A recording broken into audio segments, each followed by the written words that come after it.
அயோத்தி ராமர் கோவில் காணிக்கை மோசடி குறித்து முழுமையான நீதி விசாரணை நடத்த வேண்டும் என்று தேசிய காங்கிரஸ் செய்தி தொடர்பாளர் அவனி பன்சால் வலியுறுத்தியுள்ளார். இதுகுறித்து அவர் புதுச்சேரி காங்கிரஸ் அலுவலகத்தில் செய்தியாளர்களிடம் பேசிய அவர், கடவுள் ராமர் பாஜகவிற்கு மட்டுமே சொந்தமானவர் அல்ல, அவர் ஒட்டுமொத்த இந்துக்களின் கடவுள். ஆனால் பாஜக RSS மதத்தின் பெயரால் 40 ஆண்டுகளாக மக்களை ஏமாற்றி வருகிறது. ரத யாத்திரையை அந்த கட்சி நடத்தியது. நாட்டில் வேலைவாய்ப்பு பிரச்சினை, கல்வி மேம்பாட்டிற்காக பாஜக ரத யாத்திரை நடத்தியது உண்டா? ராமர் கோவிலுக்காக தனியார் அறக்கட்டளை அமைக்கப்பட்டுள்ளது. இதுகுறித்து தகவல் அறியும் உரிமை சட்டத்தின் கீழ் எந்த தகவலும் கோர முடியாது. மேலும் தனியார் அறக்கட்டளைக்கு எப்படி மத்திய அரசு பொறுப்பாளர்களை நியமிக்கிறது? ராமர் கோவில் காணிக்கை மோசடி குறித்து இதுவரை பாஜக வாய் திறக்கவில்லை. இந்த மோசடி குறித்து உச்சநீதிமன்ற நீதிபதிகள் மேற்பார்வையில் முழுமையான நீதி விசாரணை நடத்தப்பட வேண்டும். இப்பொழுது நடக்கும் சிறப்பு புலனாய்வு குழு விசாரணை அறிக்கை உத்தரப்பிரதேச அரசுக்கும் அறக்கட்டளைக்கும் அளிக்கப்படும். பேட்டியின் பொழுது புதுச்சேரி மாநில காங்கிரஸ் தலைவர் MP வைத்தியலிங்கம், சட்டப்பேரவை முன்னாள் துணைத் தலைவர் பாலன், முன்னாள் MLA வைத்தியநாதன், ராகுல் காந்தி தேசிய பேரவைத் தலைவர் RE சேகர் உள்ளிட்டோர் உடனிருந்தனர். புதுச்சேரியில் நேரம் தகராறு காரணமாக இரு நடத்துனர்களுக்கு இடையே மோதல் ஏற்பட்டதால் பெண் நடத்துனர் மீது பேருந்தை மோத முயன்ற CCTV காட்சிகள் வெளியாகி பரபரப்பை ஏற்படுத்தியுள்ளது. புதுச்சேரி அரசின் சாலை போக்குவரத்து கழகத்தின் பேருந்துகள் நகர பகுதியில் இயக்கப்படுகின்றன. இதேபோல இந்த போக்குவரத்து கழகத்தின் சார்பில் உள்ளூரில் ஓடக்கூடிய பேட்டரி பேருந்துகள் அண்மையில் அறிமுகப்படுத்தப்பட்டன. இதன் ஓட்டுநர்கள் மற்றும் நடத்துனர்கள் ஒப்பந்த அடிப்படையில் பணியமர்த்தப்பட்டுள்ளனர். புதுச்சேரி அரசின் கீழ் இவை இருந்தாலும் இந்த 2 பேருந்துகளுக்கும் இடையே நேர தகராறு அடிக்கடி ஏற்படுகிறது. அந்த வகையில் கோரிமேடு சந்திப்பில் தனக்கு ஒதுக்கிய நேரத்தை தாண்டி பேட்டரி பேருந்து நின்றுள்ளது. இதை பெண் நடத்துனர் தமிழ்செல்வி தட்டி கேட்டுள்ளார். இதனால் ஆத்திரமடைந்த பேட்டரி பேருந்து ஒப்பந்த ஓட்டுநர் ஹேமச்சந்திரன் பேருந்தை ரிவர்ஸ் எடுத்து சென்று பெண் நடத்துனர் மீது மோத முயன்றதாக தெரிகிறது. இந்த காட்சிகள் அனைத்தும் எதிரில் நின்ற மற்றொரு பேருந்தின் CCTVயில் பதிவாகியுள்ளது. இதுகுறித்து பெண் நடத்துனர் அளித்த புகாரின் பேரில் PRTC நிர்வாகம் விசாரணை மேற்கொண்டுள்ளது. லாஸ்பேட்டை ஆரம்ப சுகாதார நிலையத்தில் காச நோயாளிகளுக்கு ஊட்டச்சத்து பெட்டகத்தை சப்தகிரி அறக்கட்டளை பொறுப்பாளர் ரமேஷ்குமார் தனது சொந்த செலவில் வழங்கினார். புதுச்சேரி அரசு சுகாதாரம் மற்றும் குடும்ப நலத்துறை சார்பாக தேசிய காசநோய் ஒழிப்பு திட்டம் மூலம் காசநோய்க்கு மருந்துகள் உட்கொள்பவர்களுக்கு சத்துள்ள உணவுகள் உட்கொள்ள வேண்டும் என்பதற்காக ஊட்டச்சத்து பெட்டகம் வழங்கப்பட்டு வருகிறது. அதன் ஒரு பகுதியாக லாஸ்பேட்டை ஆரம்ப சுகாதார நிலையத்தில் இன்று காச நோயாளிகளுக்கு ஊட்டச்சத்து பெட்டகம் வழங்கும் விழா நடைபெற்றது. விழாவில் ஸ்ரீ சப்தகிரி அறக்கட்டளையின் பொறுப்பாளர் ரமேஷ்குமார் கலந்து கொண்டு காச நோயாளிகளுக்கு தனது சொந்த செலவில் சத்தான உணவு கொண்ட தொகுப்பினை 40 பயனாளிகளுக்கு வழங்கினார். அப்பொழுது மருத்துவர்கள் பத்மினி, வினோத், ராதா, முத்து, காசநோய் செவிலியர் மீரா, ஆஷா பணியாளர்கள், கட்சி நிர்வாகிகள் மற்றும் பொதுமக்கள் கலந்து கொண்டனர். லட்சிய ஜனநாயக கட்சியின் தமிழ்நாடு மாநில மற்றும் மாவட்ட பொறுப்பாளர்கள் அறிவிப்பு கூட்டம் சென்னை மறைமலை நகரில் உள்ள தனியார் மண்டபத்தில் நடைபெற்றது. லட்சிய ஜனநாயக கட்சியின் தலைவரும் காமராஜ் நகர் தொகுதி சட்டமன்ற உறுப்பினருமான ஜோஸ் சார்லஸ் மார்டின் தலைமையில் நடைபெற்ற இந்நிகழ்வில் லட்சிய ஜனநாயக கட்சி மாநில பொதுச் செயலாளர் நெல்லை ஜீவா உள்ளிட்ட நிர்வாகிகள் கலந்து கொண்டனர். இந்நிகழ்வில் 120 மாநில மாவட்ட பொறுப்பாளர்கள் அறிவிக்கப்பட்டு நியமனம் சான்றிதழ் வழங்கப்பட்டது. நிகழ்வுக்கு முன்னதாக செய்தியாளர்களை சந்தித்த லட்சிய ஜனநாயக கட்சி தலைவரும் காமராஜ் நகர் தொகுதி சட்டமன்ற உறுப்பினருமான ஜோஸ் சார்லஸ் மார்டின், உள்ளாட்சி தேர்தலுக்கு தயாராகி எங்கள் வலிமையை காட்டுவோம். சிறிய அளவில் புதுவையில் ஆரம்பித்தது போல தமிழகத்திலும் மாபெரும் கட்சியாக லட்சிய ஜனநாயக கட்சி மக்கள் வாழ்வாதாரம் உயர்த்தப்பட வேண்டும். குடிநீர் பிரச்சினை, பெண்கள் பாதுகாப்பு, அடிப்படை தேவை, கடன் சுமை, வேலைவாய்ப்பு உள்ளிட்டவைகள் முன்னேற்றவே லட்சிய ஜனநாயக கட்சி உருவாகியுள்ளது என தெரிவித்தார். கடந்த காலங்களில் திராவிட கட்சிகள் செய்த ஊழலின் காரணமாக வளர்ச்சி இல்லாமல் நமது மாநிலத்திற்கு வரவேண்டிய வருவாய் அவர்கள் கைக்கு சென்று விட்டதாகவும் தாவேகா மீது நம்பிக்கை இருந்தது. ஆனால் இப்பொழுது சிலரின் ஊழல் புகார், அங்குள்ள அமைச்சர்கள் அவர்கள் துறையை விட்டு தேவையின்றி சிறு குழந்தைகளை இழிவாக பேசுவது, போதைப்பொருள் புகாரை மாத்திரை என கூறுவது, காங்கிரஸ் அமைச்சர் குழந்தைகள் மீதான செயல், திரைப்பட பாடலுக்கு ஆடி பாடுவது என அடிப்படை இங்கீதம் கூட இல்லாமல் செயல்பட்டு மக்கள் அளித்த வாய்ப்பினை முறையாக பயன்படுத்தவில்லை என குற்றம் சாட்டினார். இதனை கேள்வி கேட்கும் எதிர்க்கட்சியும் தகுதி இல்லாமல் உள்ளது. பள்ளி குழந்தைகள் முதல் போதைப் பொருட்கள் ஊடுருவிக் கொண்டு இருக்கிறது. மேலும் போதைப் பொருள் ஒழிப்பதற்காக அண்ணாமலை மேற்கொண்ட முன்னெடுப்பு வரவேற்கத்தக்கது என்றும் இளைஞர்களால் புதிய மாற்றம் ஏற்படுகிறது என தெரிவித்தார். திராவிட கட்சிகள் வலுவிழந்து மக்கள் மாற்றத்தை எதிர்பார்த்துள்ளனர். அந்த மாற்றத்தை தர லட்சிய ஜனநாயக கட்சி களம் இறங்கியுள்ளது என்றார். தாவேகா ஆட்சி மீது பெரும் எதிர்பார்ப்பு இருந்தது. ஆனால் அந்த எதிர்பார்ப்பை அவர்கள் ஈடு செய்யவில்லை. முதிர்ச்சியற்ற முறையில் செயல்படுகின்றனர். தமிழக முதல்வர் விஜய் ஊழலை ஒழிக்க போராடுகின்றார். ஆனால் உடனிருப்பவர்கள் அதனை தவறாக பயன்படுத்தி எவ்வாறு சம்பாதிக்கலாம் என யோசிக்கின்றனர் என குற்றம் சாட்டினார். மாற்று கட்சி, மாற்று சக்தி என வந்து திராவிட கட்சிகளில் இருப்பவர்கள் அக்கட்சியில் ஊடுருவியதால் மாற்றம் வருமா என்பது சந்தேகம்தான் என்றார். பெண்கள் பாதுகாப்பிற்கு கடும் நடவடிக்கை எடுக்க வேண்டும் எனவும், தேவையெனில் என்கவுண்டர் நடைமுறைப்படுத்த வேண்டும் என்றும், உத்தரப்பிரதேசத்தில் யோகி ஆதித்யநாத் நடவடிக்கை போன்று நடவடிக்கைகளை கடுமையாக்க வேண்டும். படத்தில் மட்டுமே அதிரடி ஆக்ஷன் போதாது, அதனை நிஜத்திலும் செயல்படுத்தினால்தான் மக்களும் விரும்புவர் எனவும் திராவிட கட்சிகள் மீது மக்கள் நம்பிக்கை இழந்துள்ளனர். ஊழல் குற்றச்சாட்டு, குதிரை பேரத்தில் தற்போது சிக்குகின்றனர். எங்கள் தொழிலை விட்டுதான் அரசியலுக்கு வந்துள்ளோம். இங்கு வந்து சம்பாதிக்கும் நோக்கமோ எனக்கு விஜய்க்கோ அண்ணாமலைக்கோ இல்லை என்றார். நம் மாநிலத்தை எவ்வாறு முன்னேற்றுவது என்பதுதான் எனது எண்ணம். அரசு வேலை என்பது பலரின் கனவு. ஆனால் அதனை வர வேண்டாம் என கூறியும் அதனை மீறி கட்சி நிகழ்வுக்கு சென்று உயிரிழந்து அவர்களின் குடும்பத்திற்கு அரசு வேலை வழங்குவது கண்டனத்துக்குரியது என்று தெரிவித்தார். திரை நட்சத்திரங்கள் அரசியலுக்கு வருவது குறித்து கருத்து தெரிவித்த அவர், அரசியல் என வரும்பொழுது அதற்கு தனித்திறமை வேண்டும், உலகளாவிய திட்டங்கள் வேண்டும், தொழில் வளர்ச்சியை கொண்டு வர வேண்டும், மக்கள் நல திட்டங்கள் செய்ய வேண்டும். நீர், பாதாள சாக்கடை என பல பிரச்சனைகள் உள்ளது. ஜனநாயக நாடு என்பதால் யார் வேண்டுமானாலும் அரசியலுக்கு வரலாம். ஆனால் அதற்கு அரசியல் அறிவும் மாநிலத்தை அடுத்த முன்னேற்றத்திற்கு கொண்டு செல்ல வேண்டும் என்ற எண்ணம் வேண்டும் எனவும் ஜோஸ் சார்லஸ் மார்டின் குறிப்பிட்டார். ரெஸ்டோ பார்களை அகற்ற வலியுறுத்தி தாவேகா சட்டமன்ற உறுப்பினர் சரவணகுமார் கலால் துறையை முற்றுகையிட்டு போராட்டத்தில் ஈடுபட்டதால் பரபரப்பு ஏற்பட்டது. புதுச்சேரியில் அதிகரித்து வரும் ரெஸ்டோ பார்கள் மற்றும் மதுபான கூடங்களை கட்டுப்படுத்த வேண்டும். அதேபோல திருபுவனை தொகுதியில் இருக்கக்கூடிய அனைத்து ரெஸ்டோ பார்களையும் அகற்ற வேண்டும் என வலியுறுத்தி திருபுவனை தொகுதியின் தமிழக வெற்றிக் கழகத்தின் சட்டமன்ற உறுப்பினர் சாய்ஜி சரவணகுமார் தனது ஆதரவாளர்களுடன் கலால்துறை அலுவலகத்தை முற்றுகையிட்டு போராட்டத்தில் ஈடுபட்டார். இதனைத் தொடர்ந்து கலால்துறை துணை ஆணையரை சந்தித்து ரெஸ்டோ பார்களை உடனடியாக அகற்ற வேண்டும் என மனு கொடுக்கப்பட்டது. இதனைத் தொடர்ந்து செய்தியாளர்களை சந்தித்த அவர், புதுச்சேரியில் அதிக அளவில் அரசால் ரெஸ்டோ பார்கள் கொண்டுவரப்பட்டுள்ளது. அதிகாரிகளுக்கு நிதி கிடைக்க வேண்டும் என்பதற்காக மக்களுக்கு அநீதி செய்கிறார்கள். எனது தொகுதியில் 21 ரெஸ்டோ பார்கள் உள்ளது. மதுபான கடைகளும் சாராய கடைகளும் உள்ளது. இவை அனைத்துமே அகற்ற வேண்டும் எனவும் வலியுறுத்தி மனு கொடுத்துள்ளேன். உடனடியாக நடவடிக்கை எடுக்கவில்லை என்றால் நீதிமன்றத்தை நாடி இதனை அகற்றுவதற்கான நடவடிக்கையை நாங்கள் எடுப்போம் என தெரிவித்தார். புதுவை அரசின் 14,300 கோடி ரூபாய்க்கான பட்ஜெட்டுக்கு மத்திய அரசு அனுமதி அளித்துள்ளது. புதுச்சேரியில் தேர்தல் முடிந்து என்ஆர் காங்கிரஸ், பாரதிய ஜனதா கட்சி கூட்டணி மீண்டும் ஆட்சியை கைப்பற்றியது. இடைக்கால பட்ஜெட் ஆகஸ்ட் மாதத்துடன் முடிவடைகிறது. அதற்கு முன்பாக முழுமையான பட்ஜெட்டை சட்டசபையில் தாக்கல் செய்ய வேண்டும். இதற்கான புதுச்சேரி அரசு 14,300 கோடி ரூபாய் பட்ஜெட்டை இறுதி செய்து கடந்த மாதம் மத்திய உள்துறைக்கு அனுப்பி வைத்தது. ஆனால் மத்திய அரசின் ஒப்புதல் உடனடியாக கிடைக்கவில்லை. அதற்கு பதிலாக பட்ஜெட் தொடர்பாக சில விளக்கங்களை புதுச்சேரி அரசிடம் மத்திய நிதி அமைச்சகம் கேட்டது. குறிப்பாக புதுச்சேரியின் கடன் நிலைமை குறித்து கேள்வியையும் சந்தேகங்களையும் கேட்டது. அதற்கு புதுச்சேரி அரசும் பதில் அனுப்பியது. புதுவை அரசின் விளக்கத்தை தொடர்ந்து இன்று காலை புதுச்சேரி பட்ஜெட்டுக்கான ஒப்புதல் கடிதம் மத்திய உள்துறை அமைச்சகத்திலிருந்து கிடைத்தது.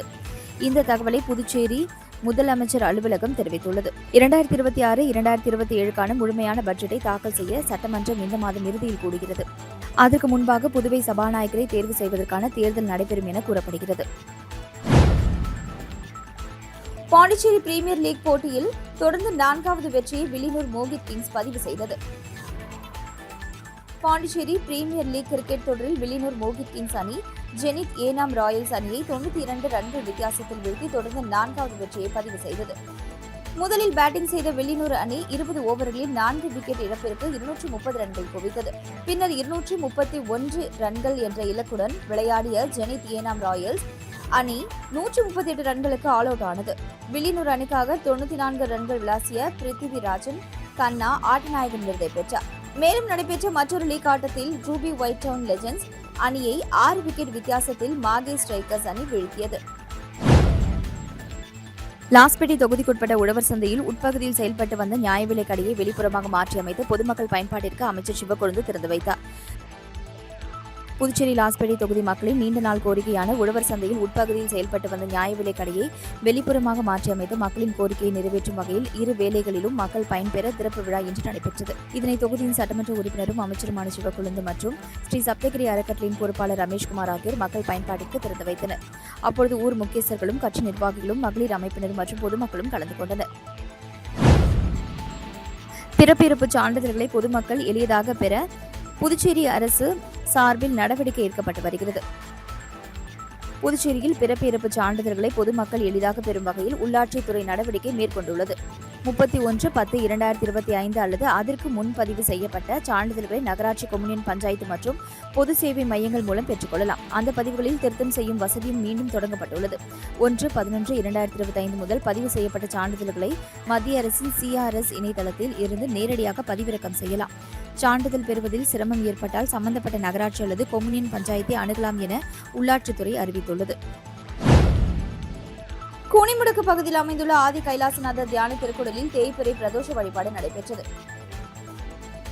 கூனிமுடக்கிலிருந்து காட்டேரிக்குப்பம் செல்லும் பாதையில் தமிழக பகுதியான வழுதாவூர் சேரன் நகர் பகுதியில் எழுந்தருளியிருக்கும் ஆதி கைலாசநாதர் தியான திருக்குடலில் நேற்று மாலை பிரதோஷ வழிபாடு நடைபெற்றது. மேலும் சுவாமிக்கு பால், தயிர், இளநீர், சந்தனம், விபூதி, பஞ்சாமிர்தம், பன்னீர் உள்ளிட்ட பல்வேறு திரவியங்களால் அபிஷேகம் செய்யப்பட்டது.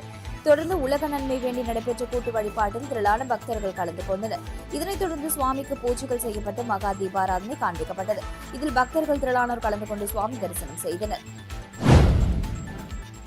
புதுச்சேரி ஜிப்மரில் மருத்துவ முதுநிலை படிப்புகளுக்கான நுழைவுத் தேர்வு சென்னை உள்ளிட்ட நாடு முழுவதும் 9 முக்கிய நகரங்களில் வரும் 15ஆம் தேதி நடைபெறவுள்ளது. புதுச்சேரி ஜிப்மர் மருத்துவக் கல்லூரி MSc நர்சிங் உள்ளிட்ட முதுநிலை பாடப்பிரிவுகளில் 124 இடங்கள் உள்ளன. இதில் சேர மாணவர்களிடம் கடந்த 6ஆம் தேதி வரை விண்ணப்பங்கள் பெறப்பட்டன. மாணவர் சேர்க்கைக்கு இணையதளத்தில் தேர்வு வரும் 15ஆம் தேதி நடக்கிறது. காலை 9 மணி முதல் 10:30 மணி வரை புதுச்சேரி, பெங்களூர், புவனேஸ்வரம், சென்னை, ஹைதராபாத், கொச்சி, கொல்கத்தா, மும்பை, டெல்லி என 9 நகரங்களில் இந்த நுழைவுத் தேர்வு நடைபெறுகிறது. இதற்கான நுழைவுச்சீட்டை மாணவர்கள் ஜிப்மர் இணையதளத்தில் பதிவிறக்கம் செய்து கொள்ளலாம். தேர்வு முடிவுகள் தரவரிசை பட்டியல் ஆகஸ்ட் 10ஆம் தேதி வெளியிடப்படும் என ஜிப்மர் நிர்வாகம் தெரிவித்துள்ளது. நாடார் மகாஜன சங்கம் சார்பில் காமராஜர் பிறந்தநாளை ஒட்டி நடந்த மாநில அளவிலான பேச்சுப் போட்டியில் மாணவ மாணவிகள் ஆர்வமாக பங்கேற்றனர். பெருந்தலைவர் கர்ம வீரர் காமராஜரின் பிறந்தநாளை முன்னிட்டு மதுரை நாடார் மகாஜன சங்கத்தின் கல்வி திருவிழா 2026 நிகழ்வின் ஒரு பகுதியாக புதுச்சேரி மாநில அளவிலான பேச்சுப் போட்டி சித்தன்குடி நாடார் உறவின் முறை சங்க வளாகத்தில் நடைபெற்றது. இதில் 30க்கும் மேற்பட்ட அரசு மற்றும் தனியார் பள்ளிகளைச் சேர்ந்த சுமார் 200 மாணவ மாணவிகள் ஆர்வமுடன் பங்கேற்று தங்களது பேச்சு திறமையை வெளிப்படுத்தினர். 6 முதல் 8ஆம் வகுப்பு, 9 முதல் 10ஆம் வகுப்பு மற்றும் 11 முதல் 12ஆம் வகுப்பு என 3 பிரிவுகளாக போட்டிகள் நடத்தப்பட்டன. ஒவ்வொரு பிரிவிலும் முதல், 2ஆம், 3ஆம் இடங்களை பெற்ற மாணவர்களுக்கு முறையே 7,000, 5,000, 3,000 ரொக்க பரிசு, நினைவு பரிசு மற்றும் பாராட்டுச் சான்றிதழ்கள் வழங்கப்பட்டன. போட்டியில் பங்கேற்ற அனைத்து மாணவர்களுக்கும் பாராட்டுச் சான்றிதழ்களை வழங்கி கௌரவிக்கப்பட்டன. புதுச்சேரி நாடார் உறவின் முறை சங்க தலைவர் ராஜசேகரன் தலைமையில் நடைபெற்ற நிகழ்ச்சியில் சங்க நிர்வாகிகள் மற்றும் கல்வி திருவிழா ஒருங்கிணைப்பாளர்கள் பங்கேற்றனர். காரைக்காலில் தூய்மை இந்தியா 2047 வளர்ந்த பாரதம் கருப்பொருளில் ஓடும் ரயிலில் மாணவர்களுக்கு ஓவியப் போட்டி நடைபெற்றது.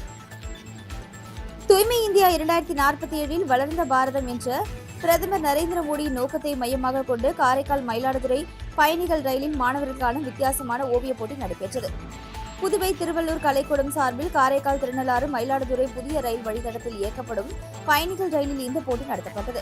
காரைக்காலில் இருந்து புறப்பட்ட ரயிலில் தொடங்கிய போட்டி மயிலாடுதுறை சந்திப்பு ரயில் நிலையம் சென்றடைந்தவுடன் நிறைவடைந்தது. போட்டியில் 8ஆம் வகுப்பு மாணவர்கள் தூய்மை இந்தியா 2047 வளர்ந்த பாரதம் என்ற தலைப்பில் ஓவியங்களை வரைந்தனர். 4ஆம் வகுப்பு முதல் 7ஆம் வகுப்பு வரை பயிலும் மாணவர்களுக்கு படங்களுக்கு வண்ணம் தீட்டும் போட்டி நடைபெற்றது. இதில் 80க்கும் மேற்பட்ட மாணவர்கள் உற்சாகமாக பங்கேற்று தங்களது திறமைகளை வெளிப்படுத்தினர். நிகழ்ச்சியை சட்டமன்ற உறுப்பினர் நாஜிம் தொடங்கி வைத்து மாணவர்களை பாராட்டினார். போட்டியில் வெற்றி பெறும் மாணவர்களுக்கு பின்னர் பரிசுகள் வழங்கப்படும் என அறிவிக்கப்பட்டது. இந்நிகழ்ச்சிக்கான ஏற்பாடுகளை புதுவை திருவள்ளுவர் கலைக்கூடத்தின் துணைத் தலைவர் கோவிந்தராஜன், செயலாளர் சிவகுமார், நிர்வாகிகள் மற்றும் படைப்பாளி கட்சி காரைக்கால் நிர்வாகிகள் செய்திருந்தனர்.